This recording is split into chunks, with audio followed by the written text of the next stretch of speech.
Me encuentro en el libro de Isaías en el capítulo 55 y leeré los versos 8 al 9. Y la palabra de Dios dice: porque mis pensamientos no son vuestros pensamientos, ni vuestros caminos mis caminos, dijo Jehová. Como son más altos los cielos que la tierra, así son mis caminos, más altos que vuestros caminos, y mis pensamientos más que vuestros pensamientos. Parece mentira, pero se hace necesario estar refrescando una vez más el siguiente principio. Esto es palabra de Dios. Aun cuando fue escrita por manos humanas, fue inspirada por el Señor. Así que debemos de entenderla desde el punto de vista del Señor. Y Él nos explica en Génesis, en el capítulo 2 y el verso 7, que cuando Él hace al hombre, formó al hombre del polvo de la tierra, hizo un muñeco, y sopló en su nariz aliento de vida. Y fue hasta entonces cuando el hombre se convirtió en un alma viviente.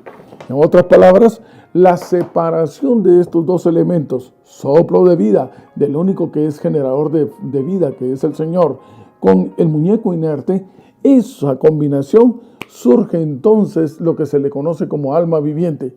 Y esto entra en contraposición a una estrategia, yo diría que es diabólica, una estrategia diabólica para poder, en medio de una verdad, meter muchísimo de error. Una de las organizaciones religiosas mayoritarias en el mundo ha considerado la creación de tres estados en los cuales supuestamente llega el alma viviente, aun cuando ha abandonado el cuerpo.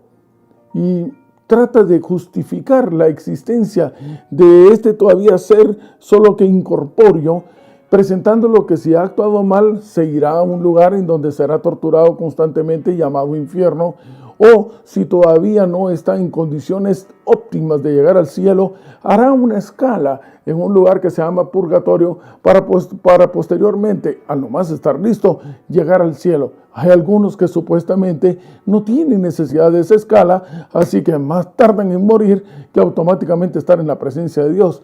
Nada más alejado de la verdad.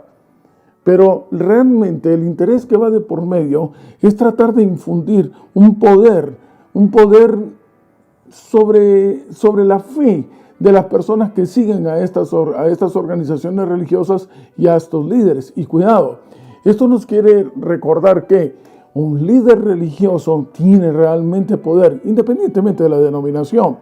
De esta forma, entonces, el líder religioso ha convertido el hecho de la confesión como un parámetro para poder estar en paz con Dios y asegurarse un lugar de la vida eterna, o de lo contrario, asegurarse un lugar en el área de la tortura que nadie quiere. Pero pasamos por alto que la palabra de Dios, insisto, determina que alma viviente únicamente la unión del soplo de vida con el cuerpo inerte. Una vez este se separa, el alma desaparece, por lo tanto no hay lugar a donde tenga que irse, ni a un infierno, ni a un lugar llamado purgatorio, ni tampoco al cielo, sino que estará esperando a aquel que con voz de trompeta y con poder podrá llamarlos de nuevo a la vida y resucitará a algunos para vida eterna y a otros para muerte eterna. Y hablando acerca de la confesión, esta estrategia no es correcta tampoco, porque recordarán ustedes en el Antiguo Testamento que en Levítico capítulo 4, el sumo sacerdote y los sacerdotes también tenían necesidad de conseguir a un cordero, porque también eran pecadores, porque también tenían la necesidad de alguien que pudiera expiar sus pecados. Por cierto, se vestían de blanco, no de negro. Pero la palabra de Dios dice en 1 Timoteo, en el capítulo 2 y el verso 5, por favor acompáñeme a buscar este texto y debería de subrayarlo. Este texto es muy importante porque bota entonces el sentido de la confesión y también bota con esto el deseo de tener una cierta autoridad a base del temor.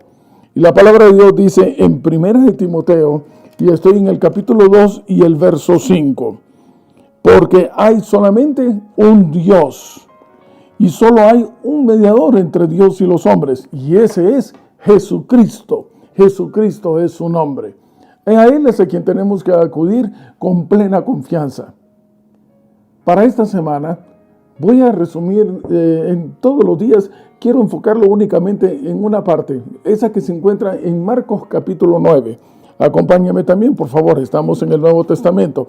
Espero que haya quedado claro la base con la cual iniciamos esta rápida reflexión. La palabra de Dios dice en Marcos, estoy en el capítulo 9 y partiré del verso 42.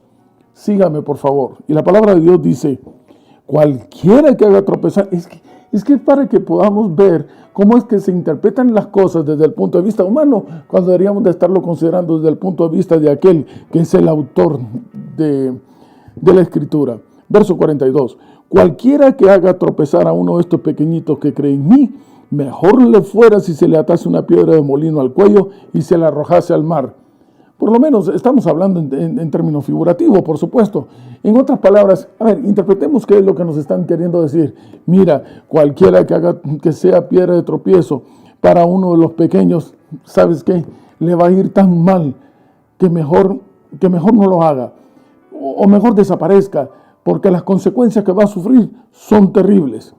No es que literalmente se va a atar una piedra de molino y se va a tirar y se va a arrojar al mar. Verso 43, si tu mano, y aquí es donde entra esta interpretación, si tu mano te fuera ocasión de caer, córtala. Mejor te es entrar en la vida manco que teniendo dos manos ir al infierno, al fuego que no puede ser apagado, donde el gusano de ellos no muere y el fuego nunca se apaga. Aquí vamos a entender el asunto. Oye, en otras palabras, si eso que estás tanto deseando, ese bien material, o esa idea que tienes cruzada en la cabeza, o ese mal hábito, o ese error que estás cometiendo, del cual sientes tú que no te puedes despegar, no importa, mira, bótalo, hazlo a un lado, porque no hay nada en este mundo que sea más valioso que poder volver a ser llamado hijo de Dios y gozar de la vida eterna. Bótalo. Más adelante ustedes verán de que la palabra de Dios no solamente habla de la mano. Oye, si tu ojo te es causa de caer, etc. Yo te diré lo siguiente. ¿Has considerado por un instante lo que es quedarse sin una mano? ¿Perder el ojo?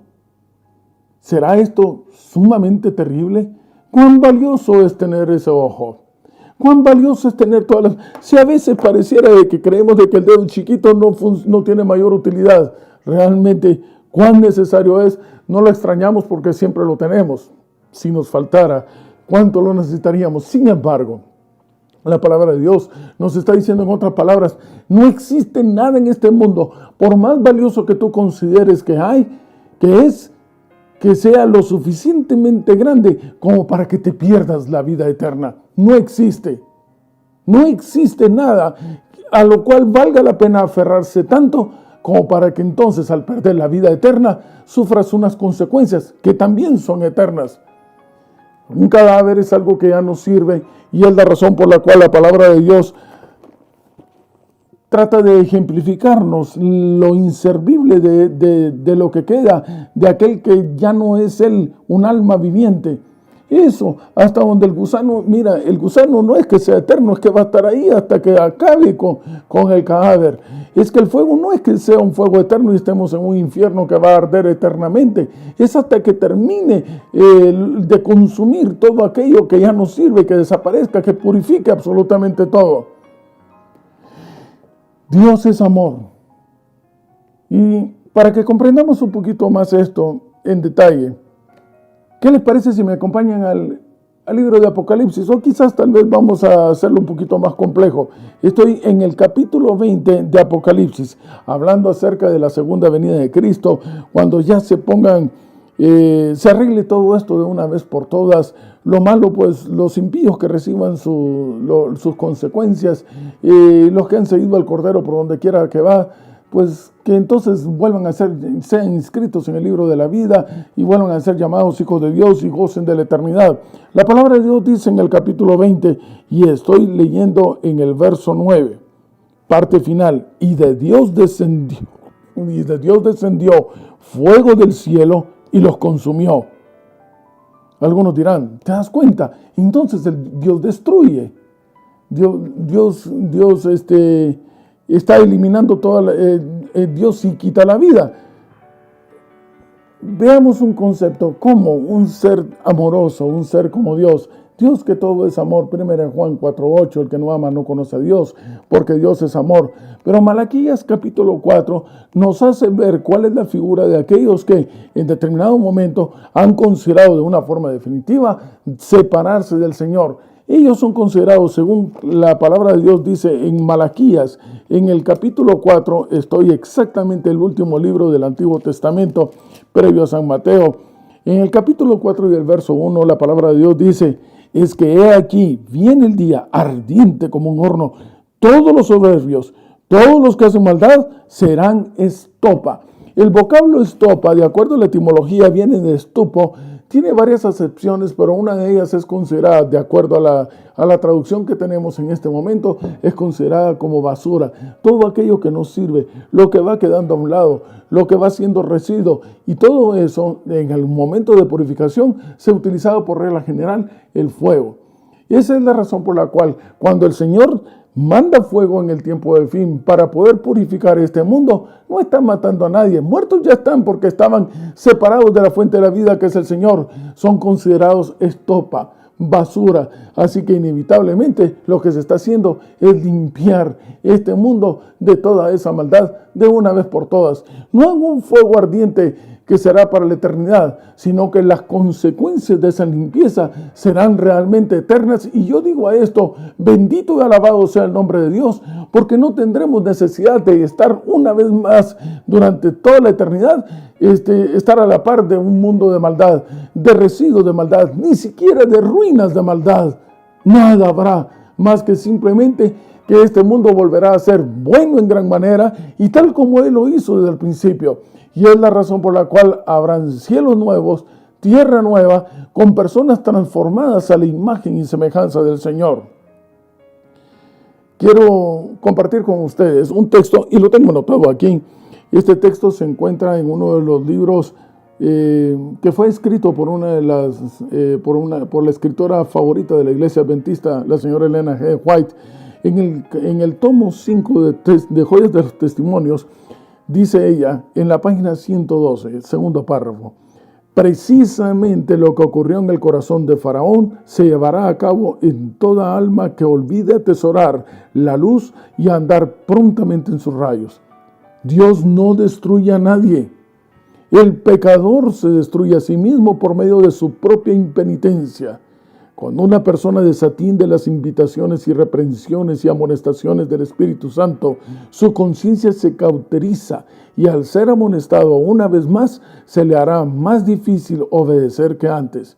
Y sucesivamente ocurrirá lo mismo. La conciencia es la voz de Dios, la cual se escucha en medio de las pasiones humanas.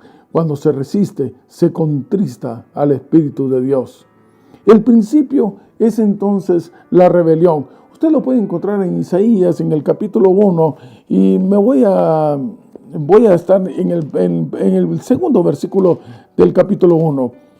Este principio de rebelión es el que va a venir a ser limpiado, porque todo tiene que estar en una armonía perfecta con el Señor, hasta el átomo más imperceptible. Y la palabra de Dios dice, oíd cielos y escuchad tu tierra, es que habla Jehová. Crié hijos y los engrandecí, pero ellos se rebelaron contra mí. Y la palabra de Dios dice entonces en el verso 16, por favor, lavaos, limpiaos, quitad la iniquidad. Otra vez, establezcamos una relación íntima con Dios. Quitemos la iniquidad de nuestras obras de delante de mis ojos. Dejad de hacer lo malo. Aprended a hacer el bien. Buscad el juicio. Restituir al agraviado. Haced justicia al huérfano. Amparad a la viuda. Y venid luego, dice Jehová, y estemos a cuenta. El verso 28 de este mismo capítulo habla acerca de que los rebeldes y pecadores aún serán quebrantados y los que dejen a Jehová serán consumidos. Y el verso 31 dice, y el fuerte será como estopa y lo que hizo como centella. Esta es una profecía entonces para todos aquellos que han roto esa relación íntima con Dios. Así que la pregunta es, ¿hay miedo? ¿Tienes miedo de la destrucción del mundo? ¿Tienes miedo a la muerte? ¿Tienes miedo? Depende. El miedo surge como una falta de seguridad de que Dios está con nosotros.